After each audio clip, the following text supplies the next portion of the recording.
They thought she was nobody. They were about to find out how wrong they could be. The courthouse hallway smells like disinfectant and broken dreams. A woman sits alone on the wooden bench. Her clothes are wrinkled. Her hair needs washing. The bailiff wrinkles his nose when he walks past. "Next case," Sheriff Tommy Brooks calls out. His voice echoes off the marble walls. Vagrancy, public disturbance. The woman stands slowly. Her back aches. She's been waiting 3 hours in this place that reeks of injustice. "That's me," she says quietly. Brooks looks her up and down. His lip curls in disgust. "Course it is. Move along, lady. Judge Morrison's got better things to do than waste time on your kind." She walks toward the courtroom doors. Her footsteps are steady, confident. Then she spoke her first words to the court. They thought she was nobody. They were about to find out how wrong they could be. The courthouse hallway smells like disinfectant and broken dreams. A woman sits alone on the wooden bench. Her clothes are wrinkled. Her hair needs washing. The bailiff wrinkles his nose when he walks past. "Next case," Sheriff Tommy Brooks calls out. His voice echoes off the marble walls. Vagrancy, public disturbance. The woman stands slowly. Her back aches. She's been waiting 3 hours in this place that reeks of injustice. "That's me," she says quietly. Brooks looks her up and down. His lip curls in disgust. "Course it is. Move along, lady. Judge Morrison's got better things to do than waste time on your kind." She walks toward the courtroom doors. Her footsteps are steady, confident. Then she spoke her first words to the court. "Your Honor, I request proper legal representation under the Sixth Amendment." Judge Jake Morrison stops shuffling his papers. Brooks freezes mid-step. Most homeless people mumble. Most defendants plead. This woman speaks like she's reading from a law book. "I also request to examine the charging documents personally, as guaranteed under Federal Rules of Criminal Procedure, Rule 16. Morrison's mouth hangs open. Brooks recovers first. "Lady, this ain't federal court. This is municipal traffic violations. You're here for sleeping in the park." She turns toward him. Her eyes are calm. Too calm.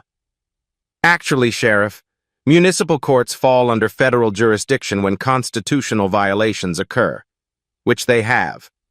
The court clerk, Maria Wilson, looks up from her computer.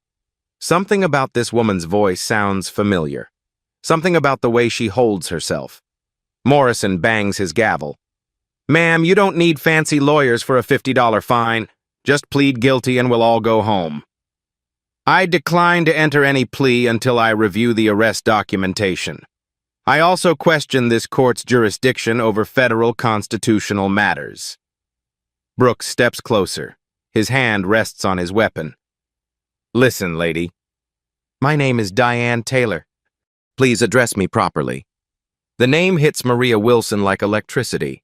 She's heard that name before. Recently. Very recently. Morrison's face reddens. "Miss Taylor, you're trying my patience." This is a simple vagrancy case. Diane pulls a pen from her pocket. She starts writing on the back of her citation.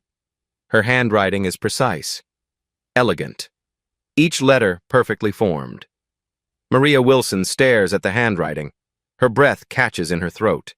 She's seen that exact handwriting before. On federal court documents, on Supreme Court opinions, on cases that made national headlines.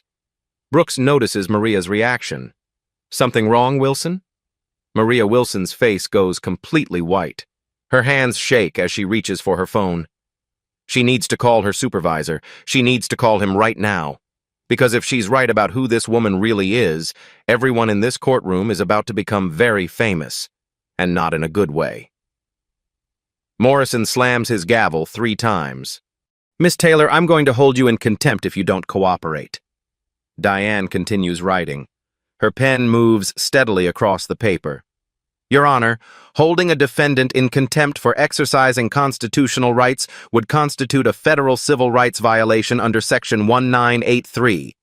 Brooks laughs. Listen to this one. Thinks she's a lawyer. I'm familiar with legal procedure, yes. Familiar? Morrison sneers. Lady, you look like you haven't showered in a week. Maria Wilson types frantically on her computer. She's searching federal databases, court records, Supreme Court archives. Her fingers fly across the keyboard.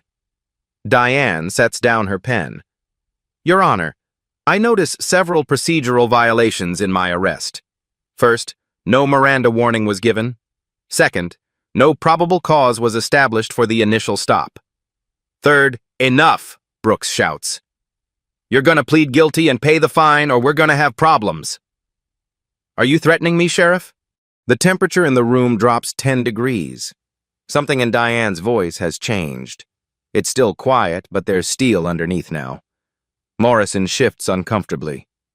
Sheriff Brooks, let me handle this. But Brooks is already moving. His face is red with anger. I've had enough of this nonsense. You're nothing but a vagrant causing trouble. Diane stands perfectly straight. I invoke my right to remain silent under the Fifth Amendment. I invoke my right to counsel under the Sixth Amendment. I invoke my right to due process under the 14th Amendment. Your rights, Brooks spits. You got no rights except what we give you. Maria Wilson's computer screen flickers. Search results start populating. Her eyes widen as she reads.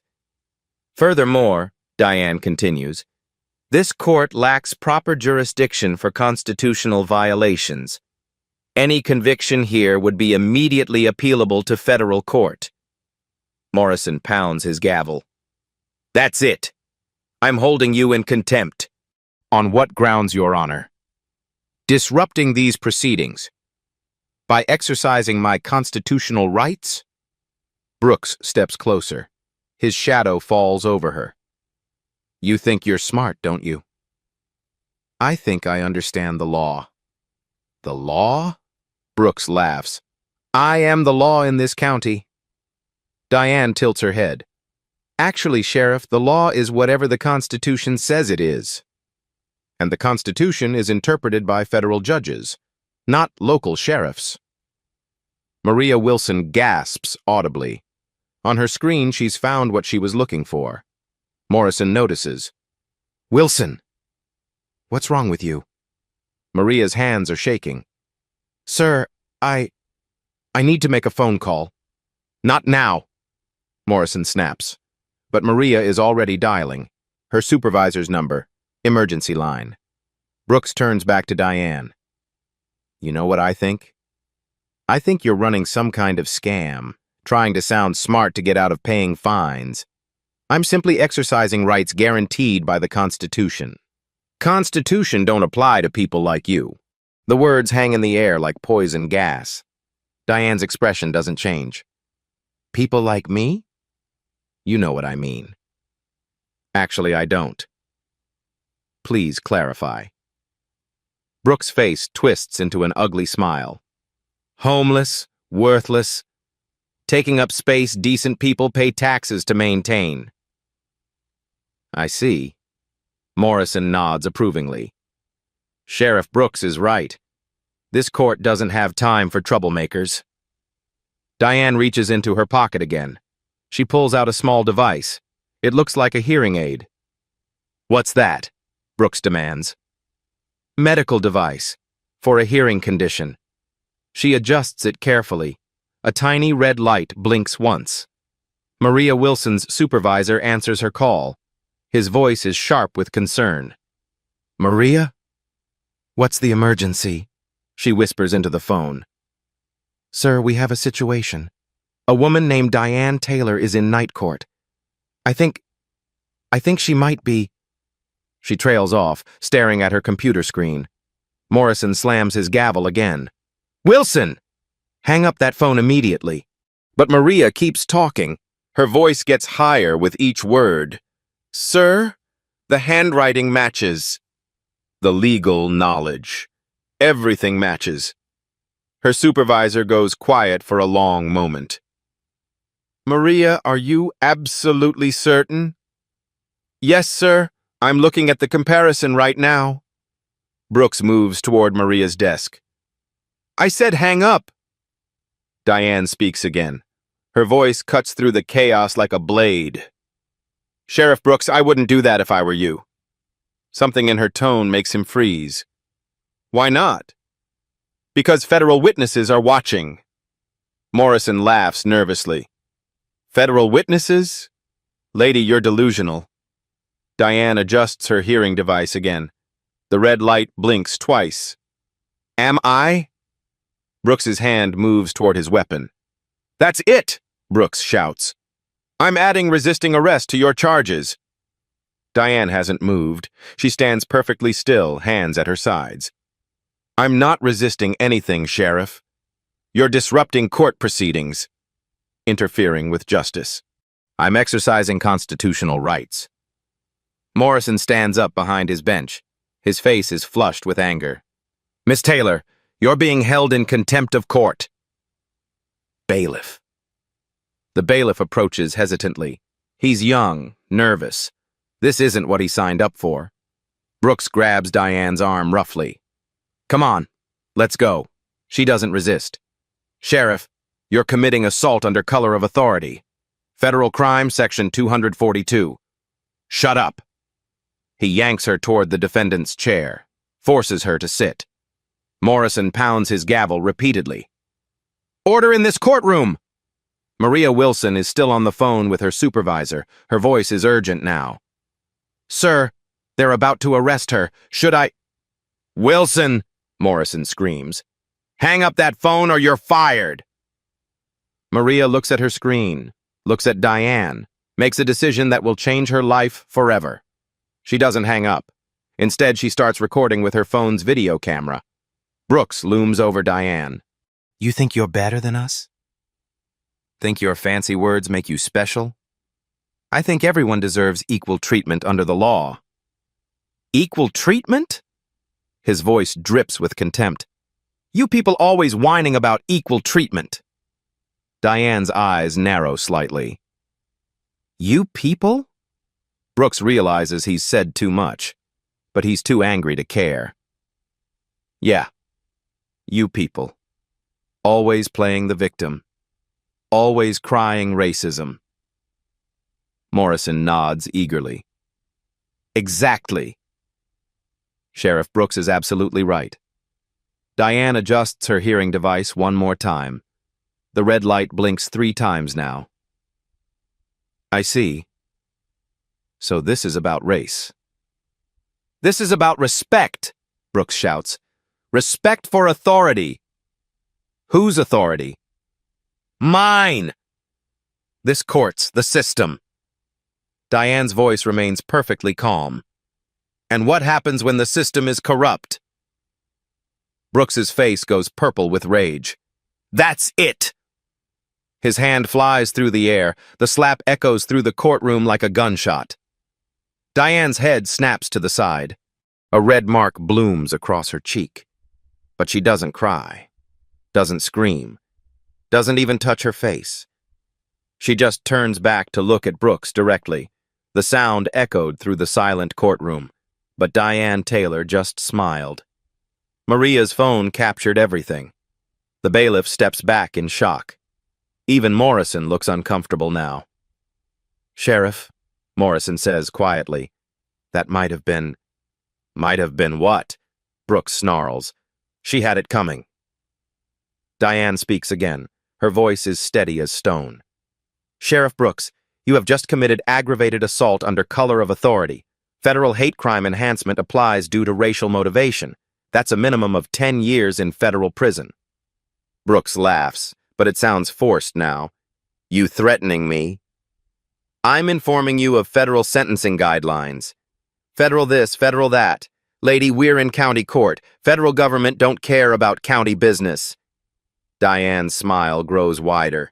Don't they? Something in her tone makes Morrison shift nervously. The bailiff notices it too. The way she's not afraid. The way she seems almost satisfied. like this is exactly what she wanted to happen. Brooks grabs her arm again. You're under arrest for contempt of court, resisting arrest, and disturbing the peace. Add assault on a police officer, Morrison suggests. She threatened you. I quoted federal law, Diane corrects. Very different things. Brooks cuffs her hands behind her back. The metal clicks shut. Walk, he commands. As they head toward the holding cell, Diane speaks one more time. Maria Wilson, please ensure your recording is properly preserved. It's about to become very important evidence. Maria's hands shake as she saves the video file, backs it up to the cloud, sends a copy to her supervisor. Brooks shoves Diane toward the cell door. But as the metal bars clang shut, she's still smiling, like she knows something they don't, something big. Maria Wilson stares at her computer screen. The comparison is undeniable. The handwriting matches perfectly. Every loop, every curve, every precise angle. She's looking at federal court documents signed by Justice Diane Taylor, Chief Justice of the United States Supreme Court, the same woman sitting in their holding cell. Her supervisor's voice crackles through the phone. Maria, what exactly are you telling me? Sir, I think we just arrested a Supreme Court justice. Silence on the other end. Long, heavy silence. That's impossible. The handwriting matches federal documents from last month. The legal knowledge, the way she talks, everything matches. More silence. Morrison notices her distress. Wilson! I told you to hang up. She covers the phone with her hand. One moment, Your Honor. Her supervisor's voice returns, careful now.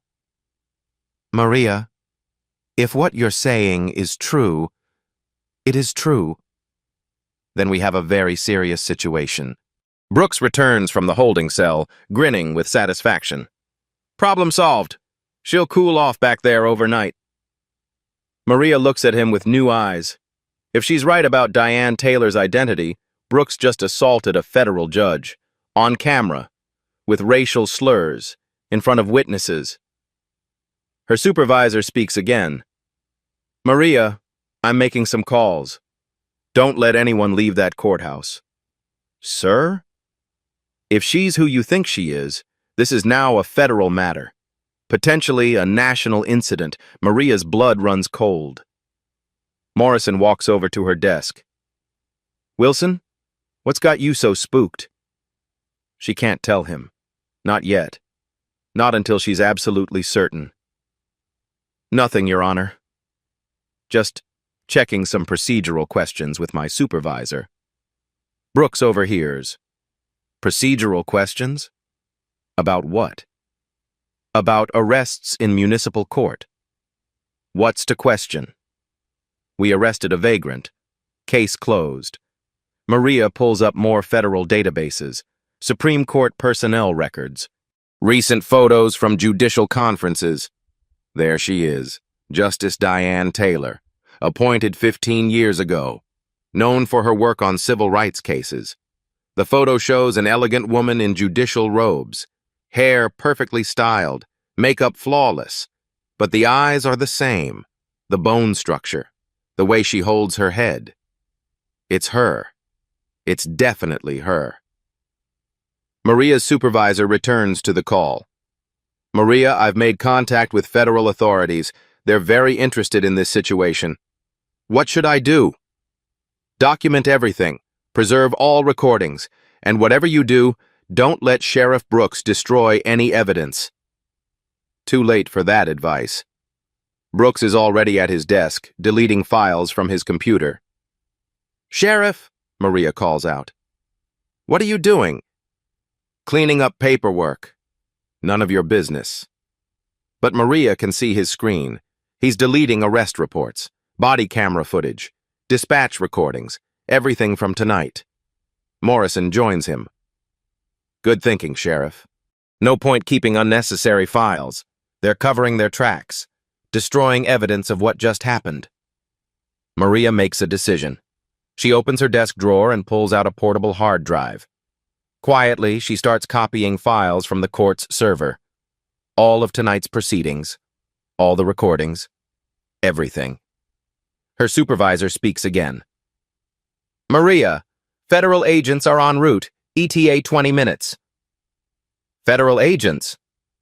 This is bigger than you realize.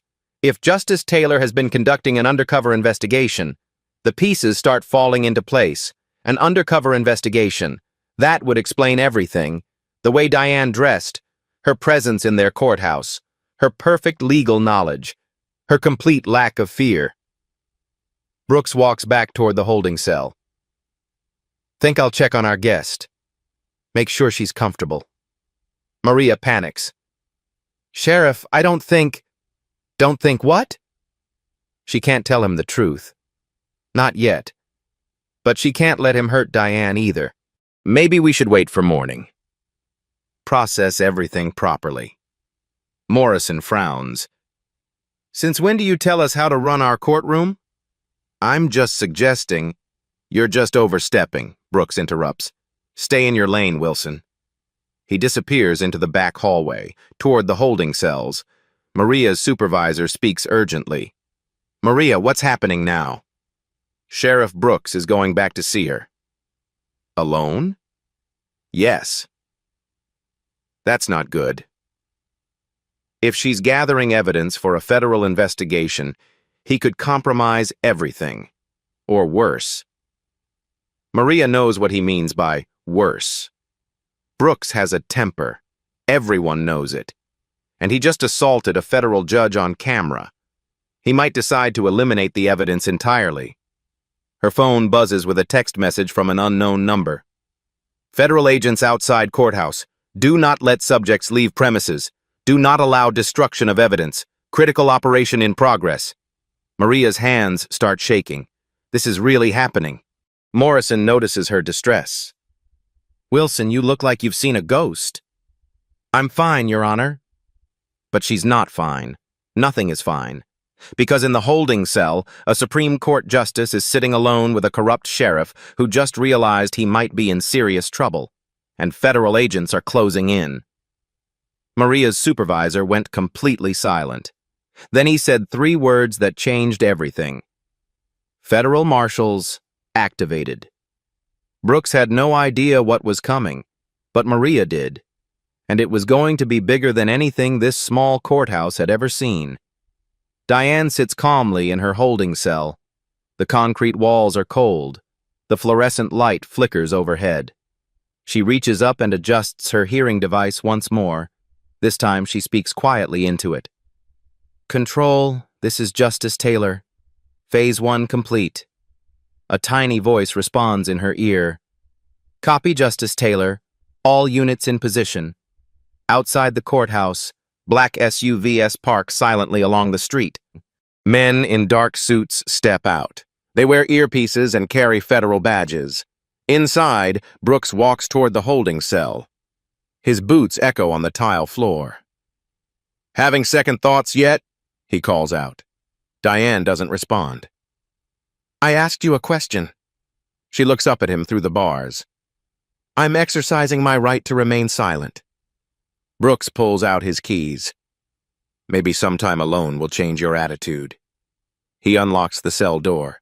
Maria Wilson watches from the main courtroom. Her heart pounds. She can't hear what they're saying, but she can see Brooks entering the cell. Her phone buzzes again. Another text from the unknown number. Federal agents now inside building. Maintain positions. Do not interfere. Federal agents are already inside the building. She looks around the courtroom. Everything appears normal. Morrison is at his desk. The bailiff is reading a magazine. No sign of federal agents anywhere. Then she notices something odd. The janitor mopping the hallway. She's never seen him before. The security guard by the front door. Different person than usual. The maintenance worker fixing the light fixture. Working awfully late for maintenance. They're not courthouse employees. They're federal agents.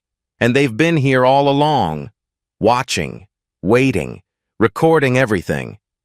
Maria realizes the truth hits her like a physical blow. This whole thing was planned. Diane Taylor came here on purpose. She wanted to be arrested, wanted Brooks to lose his temper. She was gathering evidence, and everyone played right into her hands. In the holding cell, Brooks steps closer to Diane. "You think you're smart, don't you?" "I think I'm exactly where I need to be." Something in her tone stops him cold. "What's that supposed to mean?" Diane stands up slowly. "It means, Sheriff Brooks, that your corruption investigation is now complete." Corruption investigation? 18 months of evidence, recorded conversations, financial records, civil rights violations. Brooks' face goes white. "You're lying." "Am I?" She points to her hearing device. "Audio recording equipment, federal grade. Everything you've said tonight has been transmitted to federal authorities." Brooks stumbles backward. "You're bluffing. Your offshore account in the Cayman Islands, account number ending in 8834, deposits totaling $847,000 over the past 5 years. Brooks' knees nearly buckle. Only law enforcement would know those details. High-level law enforcement. Federal law enforcement. The database search result made Maria gasp, because she just realized who was really in control here. Federal agents were already inside the building, and Brooks had walked directly into their trap. Brooks backs away from Diane like she's radioactive. "Who are you?" "Someone who's been watching your operation very carefully." His voice cracks. "What operation?" "The systematic violation of civil rights in this county. The pattern of targeting minorities with false charges. The money laundering through court fines." Brooks grabs the cell bars for support. "You can't prove any of that." Diane reaches into her shoe, pulls out a small recording device. "Actually, I can." She presses play. Brooks' voice fills the cell. "Constitution don't apply to people like you." Morrison's voice. "Sheriff Brooks is absolutely right." Brooks again. "You people always playing the victim, always crying racism." Then the sound of the slap. Brooks lunges for the device. "Give me that."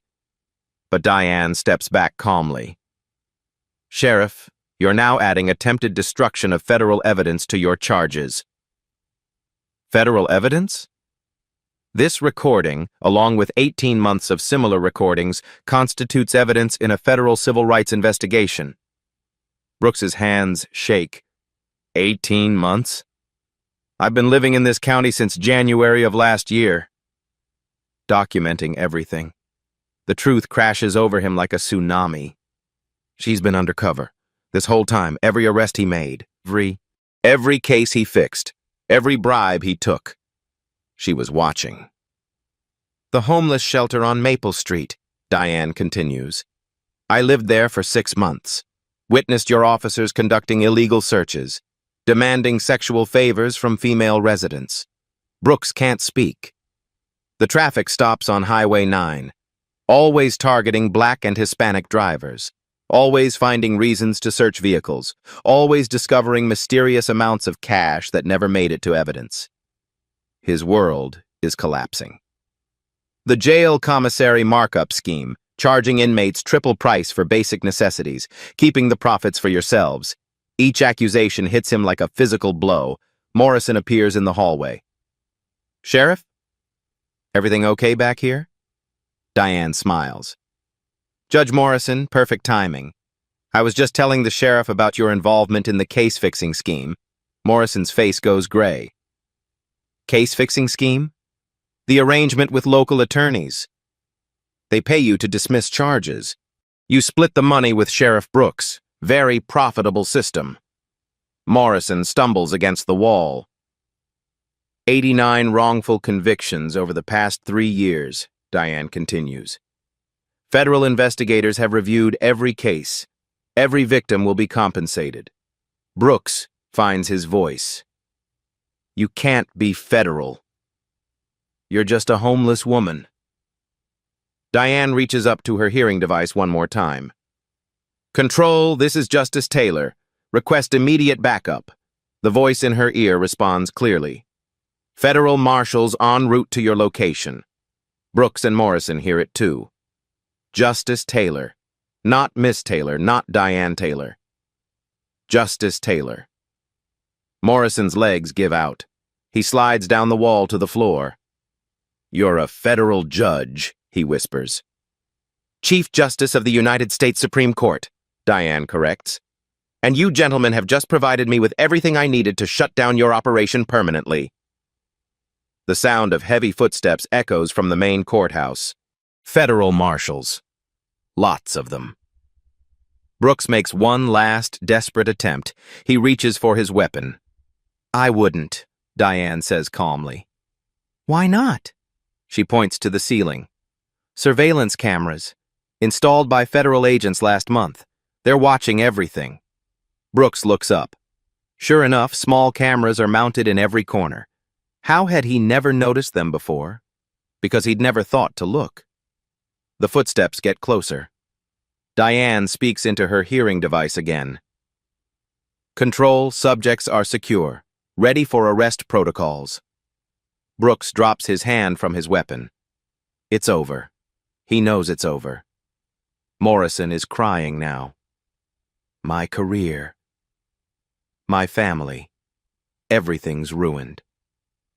You ruined it yourselves, Diane replies. When you decided that justice was for sale. The cell door clangs shut.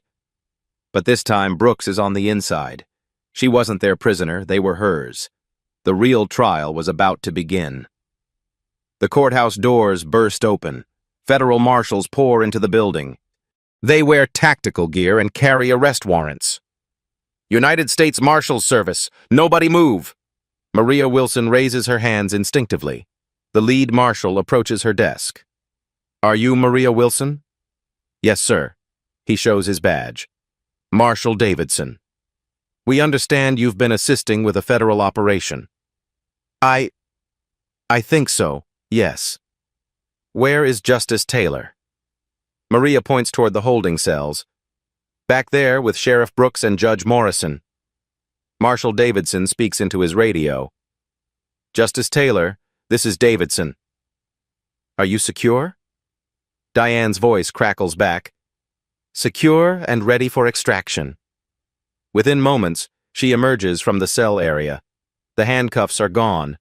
Her posture is different now, confident, authoritative. She's not a homeless woman anymore. She's a Chief Justice of the United States Supreme Court. Brooks and Morrison follow behind her, now wearing federal restraints. Maria Wilson stares in amazement. Justice Taylor, I'm sorry I didn't recognize you sooner. Diane smiles warmly. Ms. Wilson, you performed admirably under pressure. Your recording may have saved this entire operation. You planned all of this? 18 months of planning. Your courage tonight ensured our evidence would be legally admissible. Marshal Davidson steps forward. Justice Taylor, we have arrest warrants for 17 additional suspects across 5 counties. Excellent work, Marshal. Brooks is loaded into a federal transport vehicle, his empire of corruption crumbling around him. Morrison weeps as they read him his rights. The bailiff and court security are questioned and released. They weren't part of the conspiracy. Maria Wilson is praised for her integrity and offered a position with the federal court system. Justice Diane Taylor, Chief Justice of the United States Supreme Court, officially resumes her true identity. The courthouse that had witnessed so much injustice tonight will now become the epicenter of the largest civil rights prosecution in decades. But the investigation was just beginning. 3 more counties were about to be raided. The corruption went much deeper than anyone imagined. Federal prosecutors arrive at dawn. They carry boxes of evidence and computers full of data. Lead prosecutor Amanda Richards addresses the assembled law enforcement officials. Ladies and gentlemen, Operation Justice Served has been in development for 3 years. What you witnessed tonight was the culmination of the most extensive civil rights investigation in this district's history. She opens the first evidence box. Layer 1. audio and video surveillance. 18 months of hidden recordings. Every conversation Brooks had with corrupt officials, every bribe negotiation, every racist comment. Justice Taylor wore federal recording equipment during her entire undercover assignment. We have over 400 hours of admissible evidence. The recordings play on speakers throughout the courthouse. Brooks's voice, "These people don't deserve the same rights as real Americans." Morrison's voice, "How much is Judge Stevens asking for the Richardson dismissal?" County Attorney Williams, "Make sure the black ones get maximum sentences." Keeps them in line. Each recording is more damning than the last. Layer 2, financial evidence. Bank records from 7 different offshore accounts.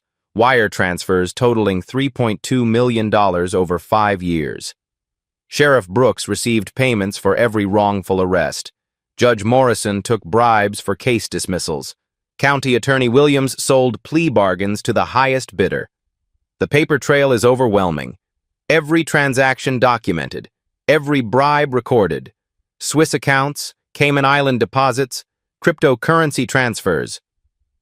This operation generated more illegal revenue than most drug cartels.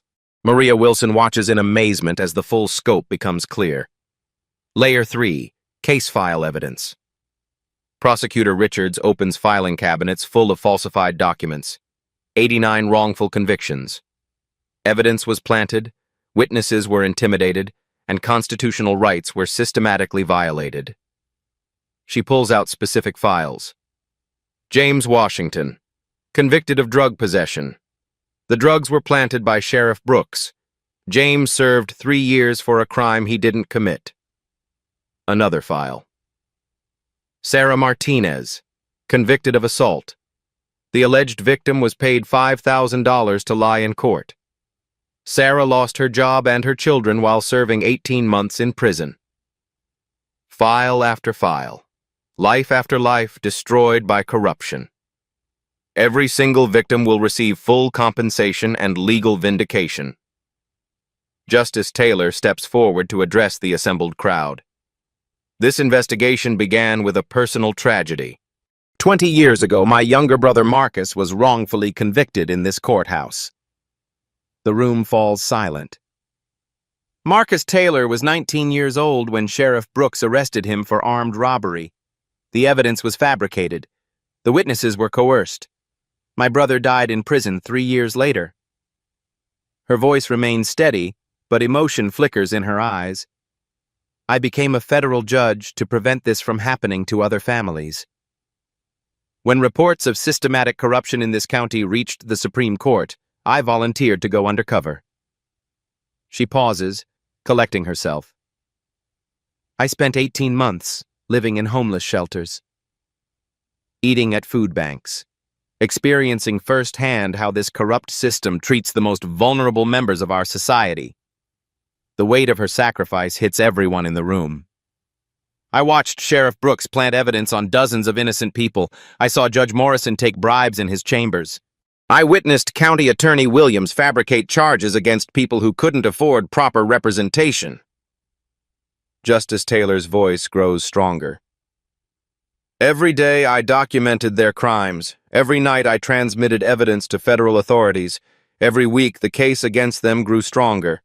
She turns toward Brooks, who sits in federal custody. Sheriff Brooks, you told me the Constitution doesn't apply to people like me. You were wrong.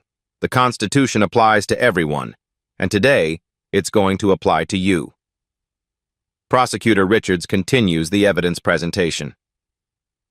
Operation Justice Served has identified corruption in 17 law enforcement agencies across 5 counties.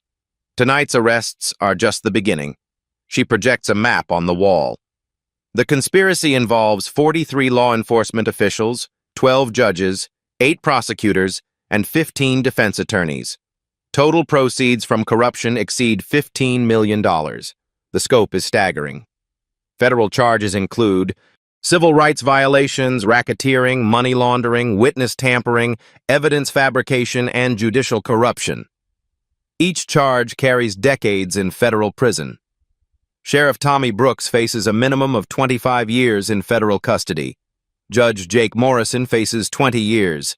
County Attorney Williams faces 18 years. Justice is finally being served. But Justice Taylor isn't finished. The victims of this corruption deserve more than just monetary compensation. They deserve systemic change. She announces the creation of a federal oversight program.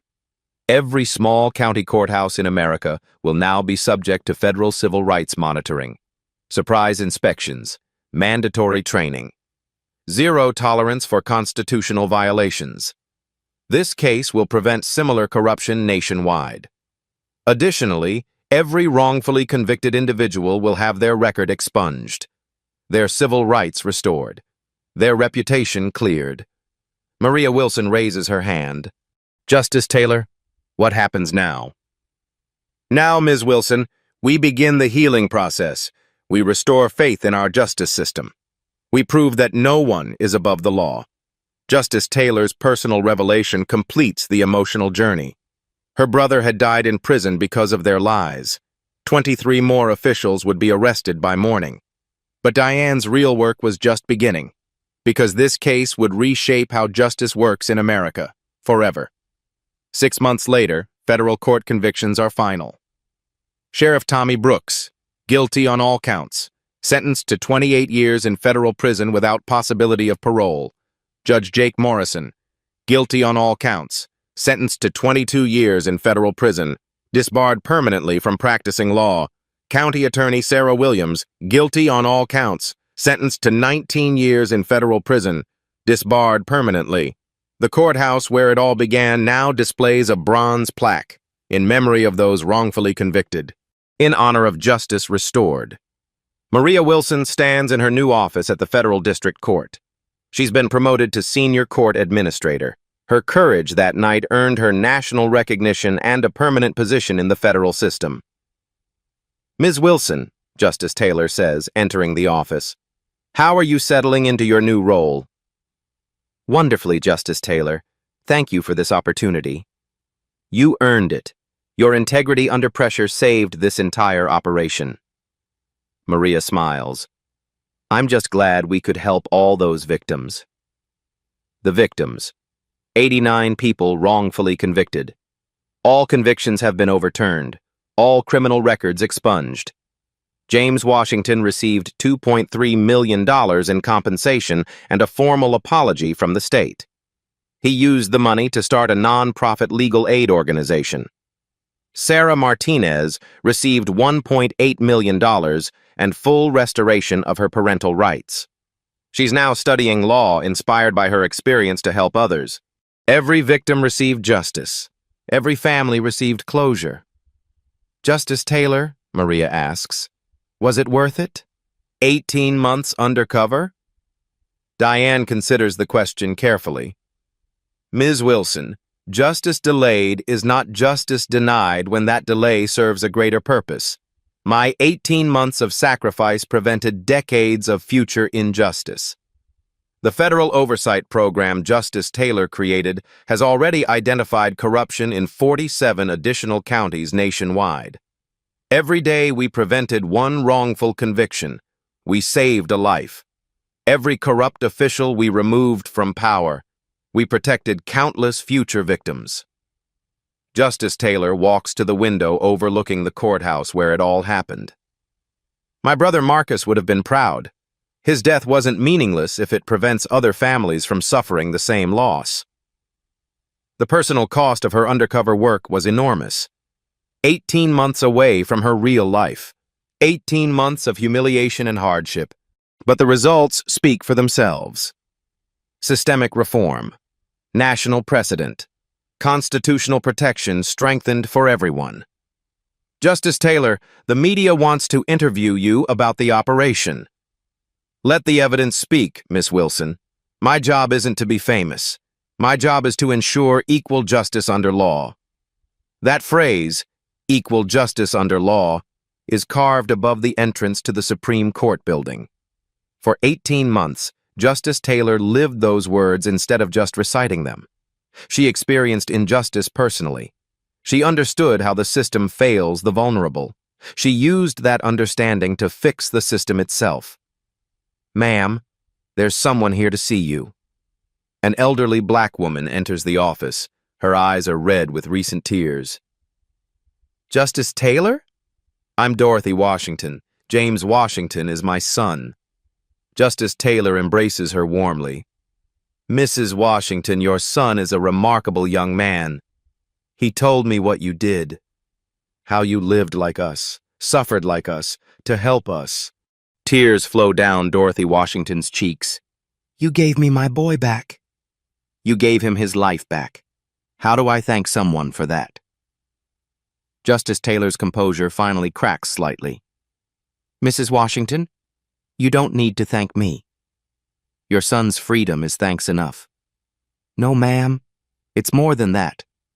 You showed us that the system can work, that there are good people fighting for us.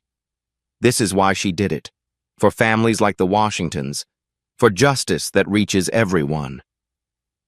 Dorothy Washington continues, "My boy wants to be a lawyer now. Says he wants to help people like you helped him." Justice Taylor smiles through her own tears. "Then this operation was successful beyond our greatest hopes." Mrs. Washington leaves, but her words linger. The system can work. There are good people fighting for us. Justice Taylor returns to the Supreme Court building later that day.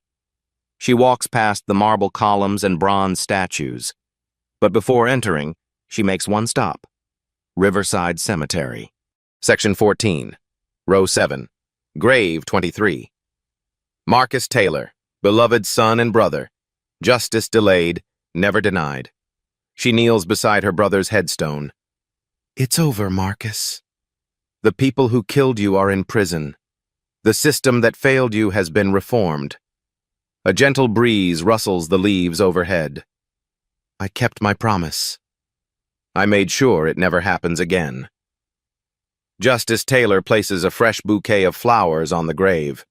23 corrupt officials imprisoned. 89 victims vindicated. Millions of future citizens protected by systematic reform. Her brother's death finally has meaning. As she walks away, she carries with her the lesson that defined her entire career. True authority comes from integrity, not intimidation. Justice may be delayed, but it cannot be denied. The Constitution belongs to everyone, especially those who need it most. And sometimes the most powerful person in the room is the one everyone underestimates. Justice Diane Taylor learned that lesson in a homeless shelter. She applied it in a corrupt courthouse. She proved it to the entire nation, and in doing so, she honored the memory of her brother Marcus, whose wrongful death became the foundation for rightful justice for thousands of others. The bronze plaque in the courthouse lobby will remind future generations, in memory of those wrongfully convicted, in honor of justice restored. But Justice Taylor knows the real memorial isn't made of bronze. It's made of lives saved, families reunited, and constitutional rights protected. That memorial will last forever.